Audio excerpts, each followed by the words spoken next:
Dating when you are older is much different from when you are younger. But is it possible to find love after 50? The statistics says it is entirely possible to find love after 50. Yeah. Research shows in 2013 that 2/3, 67% of previously married adult couples ages 55 to 64 had remarried, and 50% of adults aging 65 and older had remarried. But what about those who did not remarry? Where does Christian woman stand?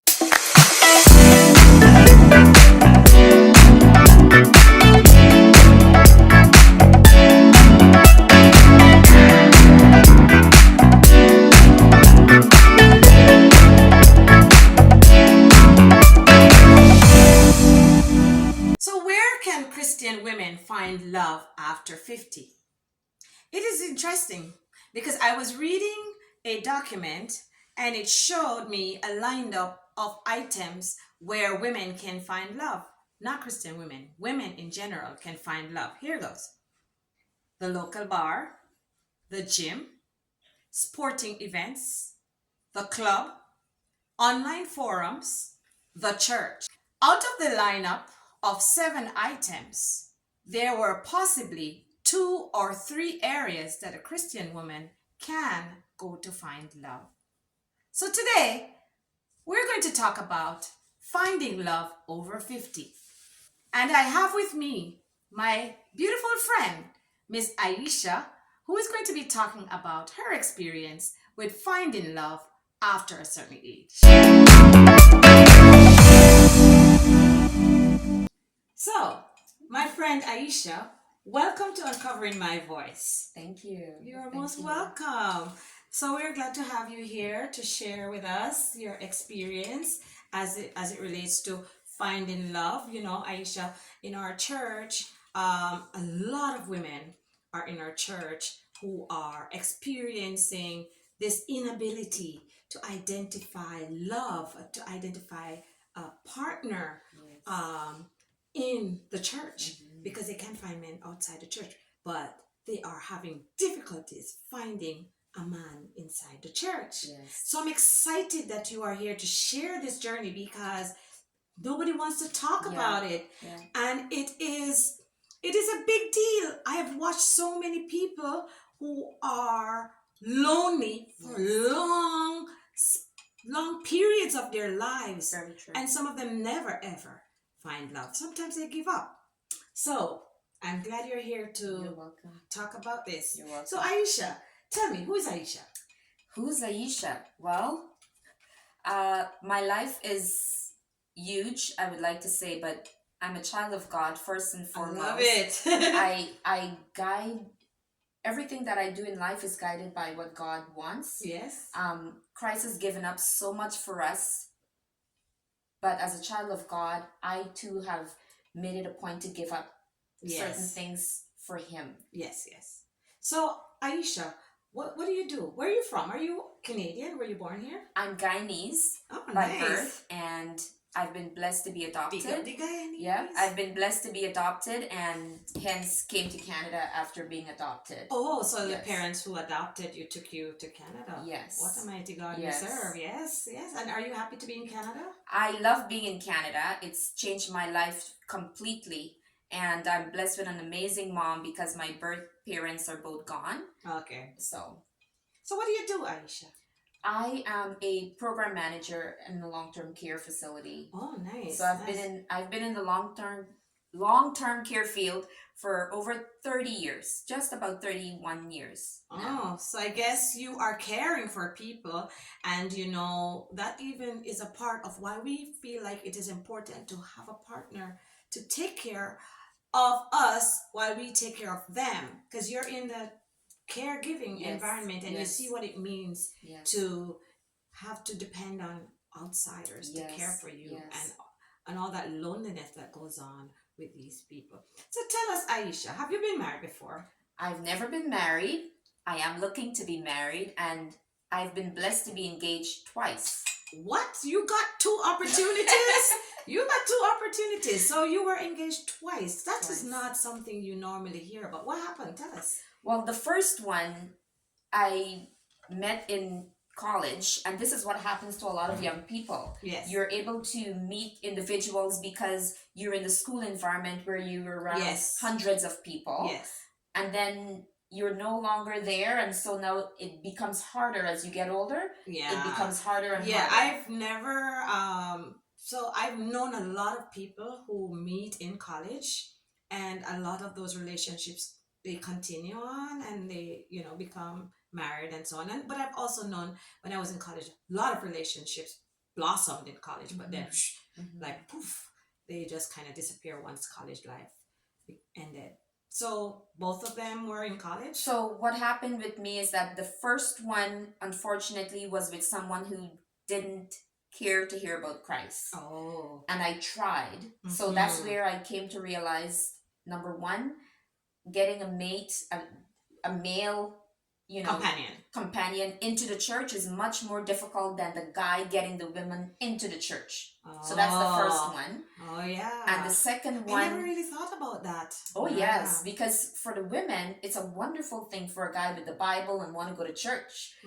So I'll go to church with you. Yeah. But for the man now to come to church with you, that's a different ball game altogether. I feel like I understand that totally. Yeah. So I was unable to get my first boyfriend. To go to church with me. And the second one, so was that the reason you didn't bother with? That's the reason why I didn't bother. So because it was an engagement, and we were engaged to be married, but I always wanted my child or children to go to church, and I couldn't even hum around him. Oh, he would say, "Oh, again, Aisha, you're humming again." Oh yeah, so he was definitely not into the God business. Yes, and God is my number one priority. Christ comes first. Yes.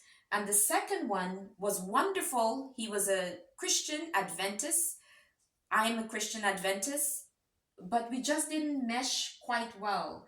I would have had to take the lead in the relationship. And I'm looking for a Boaz, someone who wants to protect and provide. See, I'm not afraid to take the lead. I will take the lead and run with it, but everybody's different. So you want your Boaz. I need my Boaz, someone who will protect and provide and not let me be the one to lead in everything or in the major areas. Yeah, so no willingness to come halfway even. No.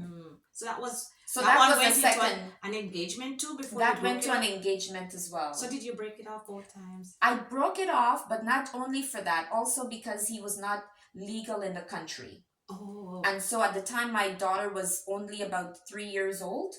So you had a daughter already? I had my daughter by the second engagement to that person. Okay. So my daughter came in between my first engagement and my second engagement. Oh, okay. Yeah. So that was somebody else. That was someone never engaged. That was someone else in between. So that's so you'll get. She has 3 chances, She wasn't 2. It was 3. Yeah, the middle one there left a mark. Middle one left a mark. The daughter. And that's a beautiful thing, right? You have your daughter. Yes, children are a blessing. I wasn't looking for it, but I placed myself in the position, obviously, and so I was blessed. Yes. So the second one went awry as well, and then so now you are here, single woman, still never been married, and you have your career and you have your daughter, and so what next?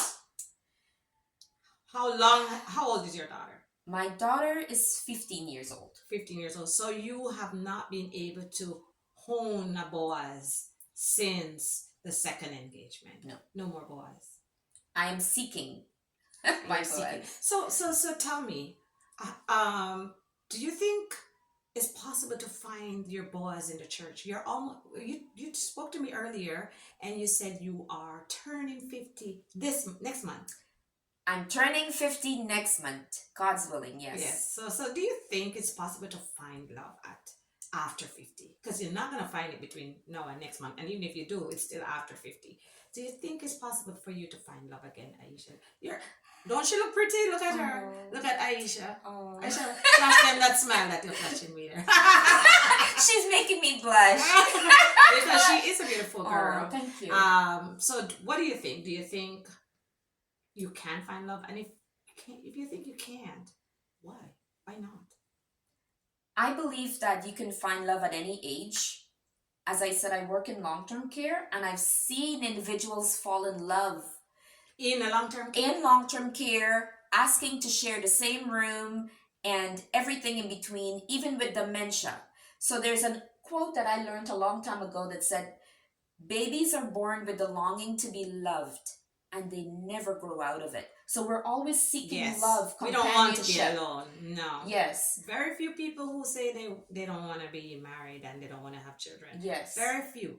But we're not set up to be alone. yes. Yeah. And even if you're in your 70s, You can find. you're alive and well and kicking in your 70s. Okay. So I guess now we can find out, how are you going about looking for this love? Are you looking for it in the church, or are you looking for it outside the church? Or do you think, as a Christian woman, you're no longer interested in finding anyone and bringing them into the church? What is your strategy? I like Or has it been working? I like what you said, because I am seeking how. I literally am seeking how. I think one of the things is to ask friends and families and contacts, you know, do you know of someone? I'm willing to be set up. That's okay. I'm willing to be set up. And I've had a little bit of a hiccup trying to date too young, because perhaps the persons might not be fully mentally mature, and so it might be them thinking I'm not mature, or or I'm thinking they're not mature. Yeah. But I'm also willing to date into the 70s, because I have been 70s. I have known individuals in their 70s to be very agile and full of life. You know what? And I'm seeking companionship. This guy here just had a baby in his 90s, in his 80s. There you go. But I'm thinking, like, it takes guts to say this on camera, A lot of women are into, there's a problem. We can't decide whether or not we're open to date younger or older. Are the men in the church willing to date women who are 50? Because I have my take on that, but I want to hear from you. Have you seen men in the church who are willing to go out on a date with you at this age? I have had an experience, my last experience, which was not shy of too far ago, where the person was actually 12 years younger than I.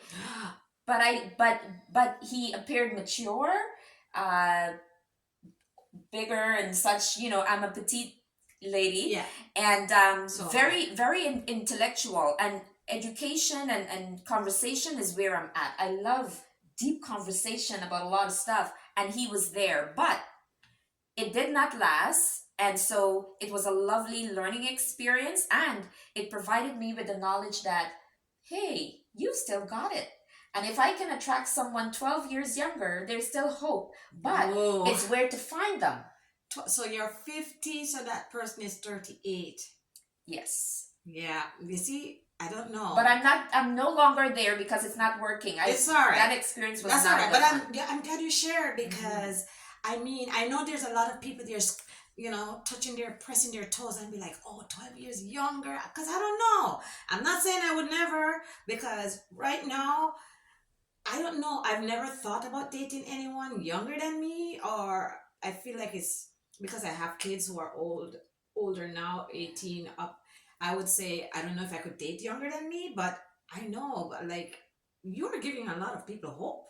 There is hope. There is hope. Thinking that it's okay There is to hope. date somebody who's younger, as long as they are mature. They need to be mature, and you need to have, stipulations. So if the person, I wanted to make sure that the person would not want to have children, because I'm unable to have any more children at this stage of my life. So it helps if they've got children of their own already. Yeah. That's very important. Yes. But right now, 5 years younger and up. Anywhere into maybe 74. 74 old. 74 years old. I don't know. No, please don't cut off my head. But I think like 74 is a little bit old for a 50-year-old. No. But no, okay.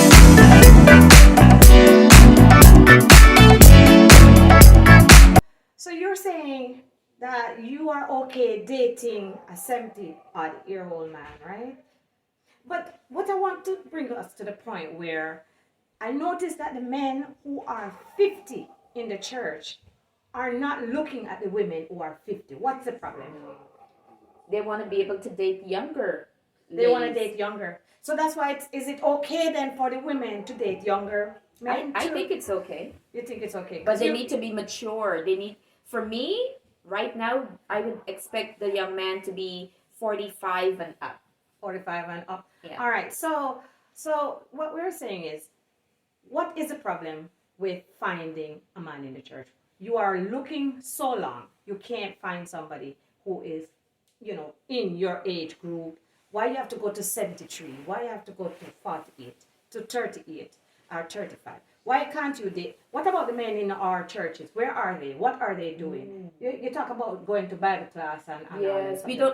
we need more men in the churches. And if you're looking for a spouse, maybe that's not such a bad place to start, because ladies are looking to find their Boaz out there, Yeah. Is it that the men are waiting on the women to approach them? What do you think it is? We're told at church oftentimes that the men are the hunters. Right. And so if the men are the hunters, we don't want to seem too anxious. We want to wait for the men to come after us. I did another show with the dating, and one of the panelists was saying the same thing. I remember Gabby saying that she thinks the men are the hunters and the women are the gatherers. This is what but it's not working. This is the 21st century. I feel like that is like a change in how the different concepts work. Like, the men are no longer the hunters. No, they're waiting. They're waiting to be hunted. They want us to go after them because they want things to come to them. They don't want to have to, and they're afraid of being put off, So they're waiting for us to be the assertive. So they're not coming and approaching you. Why? Why they won't approach you? Well, I actually had a conversation with a gentleman who's saying that perhaps we don't give off the "I'm open to you to approach me." Seemed close. So they want us to go to them to show our interest, and then they will take the next step. I feel like that's also true, because I know quite a few young ladies in my church who are, they're looking. Mm-hmm. You can tell they're looking. Mm-hmm. They haven't had a man in a while, and I know they're looking, but they seem very close. Sometimes you'll say, "What about brother so and so?" You're mad, and then you say, "So what about brother so and so?" No, sir. So maybe that's why the men are afraid, because you guys have a high standards. I don't know if it's standard or if it's just unreasonable expectations. I don't know. I'm just saying. Do you think at 50? Being a professional, you've had your daughter, you don't care to have any more children. Do you think it is that you have unreasonable expectations of these men? Do you need them to be a certain height? Do you need them to look a certain way? Do you need them to have a certain amount of money? What is it that you are doing? I don't think I'm asking for a lot, but it varies from person to person, and we need to be able to have these type of conversations with the men or women when we connect. Yeah. For myself, someone who loves Christ, someone who will accept my daughter, and someone who will just love me with my imperfections as I love him with his imperfections. But I've been independent so long that I know that's something that I've been independent so long. Yeah. That would run me away. That would frighten me. So I do realize that I need to work on being a little bit soft and welcoming, and I'm ready to do that. Okay, you're ready. I no longer. She is ready to come down a little bit. Yes. She's not going to come down all the way down. She's not going to settle. No. I can tell you that. No. But she's ready to take off the and be a little more mild and a little more approachable, right? Yes. Not saying that she isn't. I'm just saying she's willing to give a little more. Because I've been on my own for so long, I'm looking for someone who would want to take charge of the home. Someone who wants to cover me and protect me. Yes. And, that's what I'm looking for. We want our fairy tale. Even at 50, we want our fairy tale. Yes. We want the knight in shining armor. We want the person who will put us behind and go in front and take the hit. The protector. For us. Yes. We want the protector. Yes. The covering. Yeah. As Christ. Yes. Yeah. Yes. So I think I have to ask you this question. So what about sex? Women in the church, years, 5, 6, 7, 8 years, no sex, no man, no sex. Because no man, no sex. We believe in no man, no sex, right? Because we don't do the other way. Yes, yes. So how you deal with this? You know what? For me, it's not easy. And we're being clear, we're all, adults here. For sure, the men are going outside to fulfill their needs. The ladies are left at That has always been a concern. Yes, yes. The men have access to the ladies outside, but we are more straight and focusing on God and helping God and such. But we're human beings, so it's not only the men. I know that the ladies are at it as well because some. Well, the only difference that that the ladies are walking the straight and narrow is if they don't show up with a belly. Yeah. And so, had I not gotten pregnant, I would have still, been probably looking like so many others where perhaps you're not doing anything outside of the church. But the minute I had my daughter, that was clear that I was outside of the church, right? But we're made to connect. Yeah. Adam was given Eve, so we know that it's natural to want to have that intimacy. Yeah. And so out there for the people of the world, it's so easy for them to go to the toy store and buy their gadgets and all these things. But we are told to not do these things, that we need to be married in order to have this. Maybe they're doing it. Maybe they're doing it. We don't know. We don't care. It's not what they do. I don't care. It's not my. I mean, you don't pray to me, and you don't need to tell me if they're doing that, because I'm just gonna say people are gonna do what they are gonna do, and then they have to deal with God with whatever they do, right? But I believe also that our pastors needs to be held accountable because you've got your flock, and this is an area that's not being fed. So how can you not provide milk? The family is where what do you think the pastors need to do? The family is where the devil attacks. Because I know for sure that my pastor going to watch this. I know for sure your pastor going to watch it too. I know for sure that maybe the conference head might watch it, but I don't know. But I want you to tell them what are the expectations here of the congregants, the pastors. Oh, well, listen. I know that folks are trying, and so for example, the Philadelphia SDA Adventist Church next month on the 10th, they're having a speed dating. I will be there. So they're having a speed dating opportunity. Maybe we're going to bring her back to see how that works. We're having a speed dating opportunity, and we are looking for men. So what's going on right now, they're saying that we don't have to worry about the ladies. We know the ladies will be there. The tickets will the men the be tickets there? Will be sold to the ladies, but there's still tickets available for men. Let me tell you, we had a meeting at church yesterday, AY program, and I know one of my friends who's going to be on another of my talk show, she was telling me that the it has moved the information, that the statistics is now showing that in the church is 12 women to one man. The Bible talked about that, though. It's just prophecy coming true. Yeah. So what are we supposed to do then? Are we supposed to go back to the time when one man could marry 12 women? Is that where we're going back to? Scary. Scary.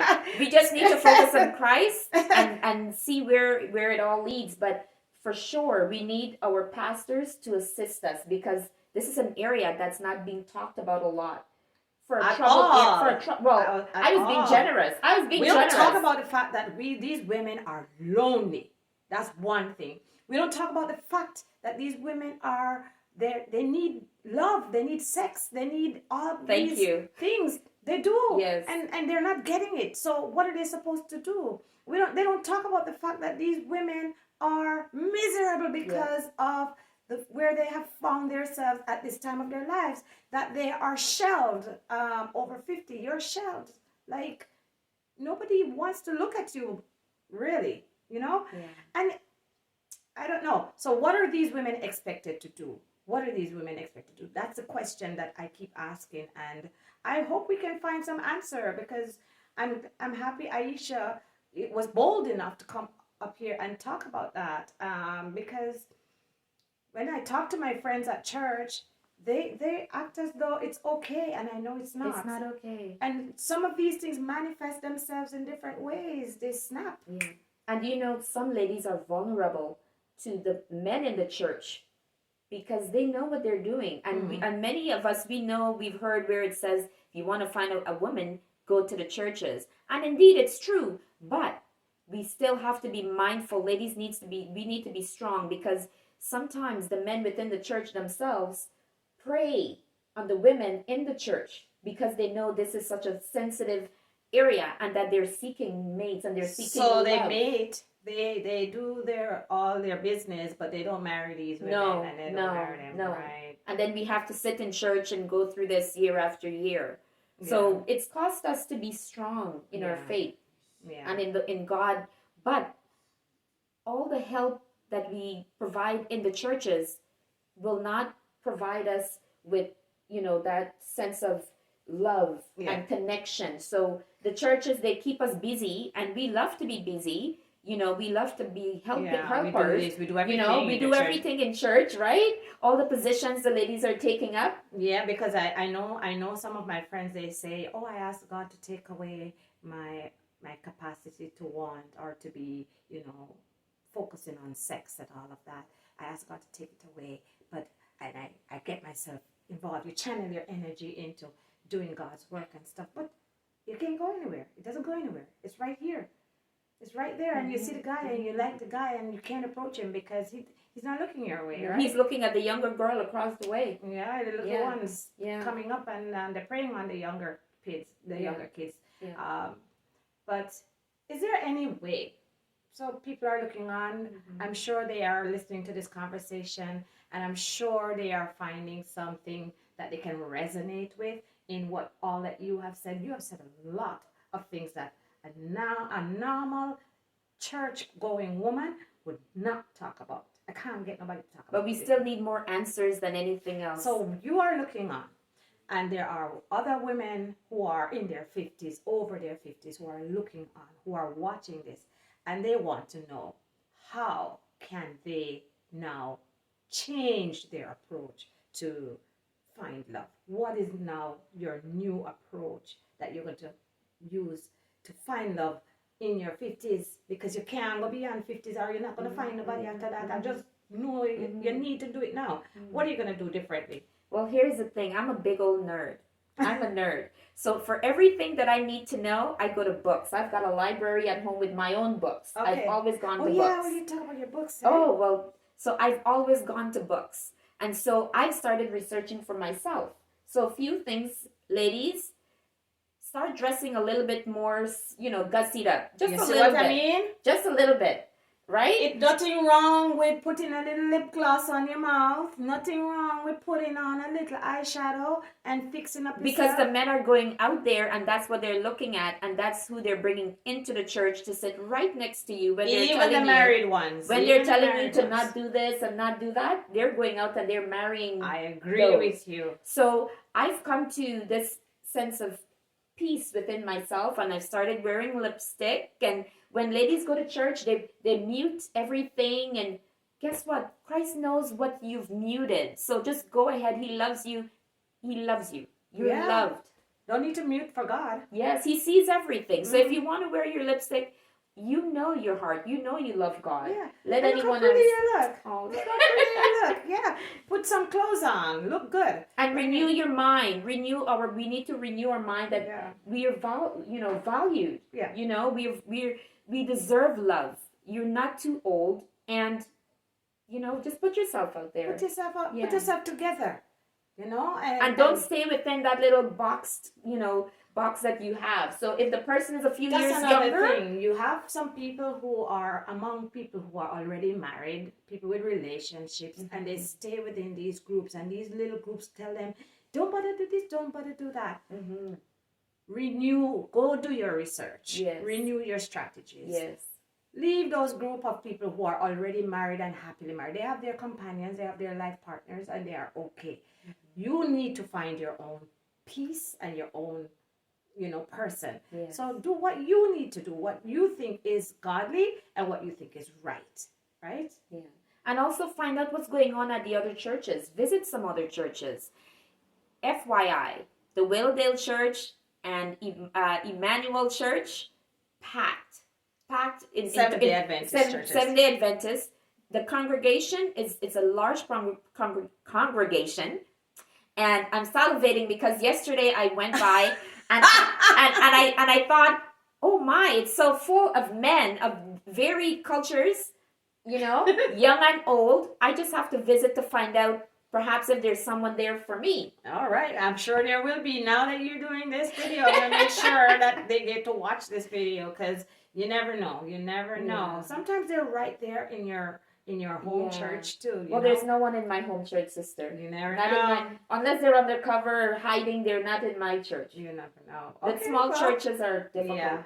Yeah. To find people. You know what, Aisha? I really hope that one day you'll come back to this channel and tell us that you found someone, and bring that someone, and let's have another conversation about that, so we can show for sure that there is an opportunity to find love after 50. But before you go, I want you to tell your tell our viewers of what it is that sometimes you do. This is your hobby, right? That's you're a tech person. So we're talking about what do you do when you're single and there's no one in your life. Well, yeah, when you're home. I keep busy, and the devil find works for idle hands. So I want to keep busy. Yeah. So she's an artist on the side. She has a YouTube channel. What's your YouTube channel? Young's Paper Creations. I will put that in the descriptions below, so you can see. These are her samples of Aisha's artistic work. And tell them what this is. So these are journals. They're girly girl journals. And so they're made with vintage papers and just old papers from the 20s and the 30s. And basically they're just a girlified way of having something to journal in. So you journal, but every page that you turn to, it's so beautiful. So someone would say, well, what do you use these for? Why journal in something that's already got pages from way back when? And so I heard someone equate it as this. We plant gardens, not because we want to create perfumes, but rather because we want something pretty to look at. Yes. And so as you're journaling in these journals, you're finding beautiful they're pages. So beautiful. I know. And I often, then nicely decorated. I often look at them and say, if I was not the creator, I would love to collect them. Yes. And the covers are made of very beautiful plastic. They're made of wallpaper samples and cardstock. Yes. And then she's decorated them. And very beautiful. I could tell this takes a little bit of time. And she has done so many. She has a YouTube channel called Young's Paper Creations. Paper Creation, where she has over 500 videos of all the journals and stuff that she has made. Do you sell them? I'm on Etsy, and Etsy is Junk Journals for You. Junk Journals for You. So check her out. Junk I'm gonna journals. put it in the descriptions below, so you can check out Aisha's thing. And if you're looking to date Aisha, if you feel like you want to reach out to Aisha, you never know. Send me a note in the comment section of this, or you can reach her at Young's Creation on YouTube channel. All right. So Aisha, I really lift my hat to you. I'm really grateful that you came and you told your story. Was there anything else, any last minute comment that you wanted to make about all of what we've said here today? Well, you know what? I am so blessed because this lovely lady and I connected right away like this. Yes. And that's the most beautiful thing. It was as if we were lost sisters, really and truly. Yeah. But I think very nice to talk to. Lots of information coming out of Aisha. She's so she has so much to share. On my little channel, we can't do it in one show. No. But I'm hoping that we'll have her back to talk about whether she found somebody, and if she did, how. Right? So one thing is, oftentimes people ask, where do you go? Like, where's Smyrna Seventh-day Adventist Church? It's in North York, Smyrna Seventh-day Adventist Church. And I'm looking for love, and it's one of my goals, with God's help, that I connect either via engagement or be married by the end of the year. If it sounds a huge goal, I don't know. But again, I want nothing. We don't need her to give her a stand up so everybody can see who Aisha is. No. Of course. To find me, I attend the Smyrna Seventh-day Adventist Church, and I am actively seeking my Boaz, someone who will cover me, provide for me. I do have full employment, so I'm not looking to be taken care of. But of course, I welcome a husband who needs to be able to provide for his wife and take care of her. but I have my own income as well. But I'm looking to be either married or engaged by the end of the year. That's my goal. If it sounds lofty, you have to aim high. I am open to friendship, pen pal, but I am actively seeking. And so, what a wonderful opportunity to be given this platform. I really hope that you are listening to this young lady, and I really hope that you are not shy enough. You're not too shy to reach out if you are interested in dating this beautiful young lady. Okay, all right, and I wish you all the best, and I'm hoping that you're going to be going to the speed dating. I will be there. That's something. With God's help, I will be there. Yeah, I hope that something will come out of that too. So, Aisha, it was really nice having you on Uncovering My Voice. Thank you. You're welcome. And for those of us who are watching, don't forget, subscribe to my channel, Let's Talk with Koren, and like this conversation, share it with a friend, and let's hear your story. Yes. For now, it's bye-bye from Uncovering My Voice. Bye.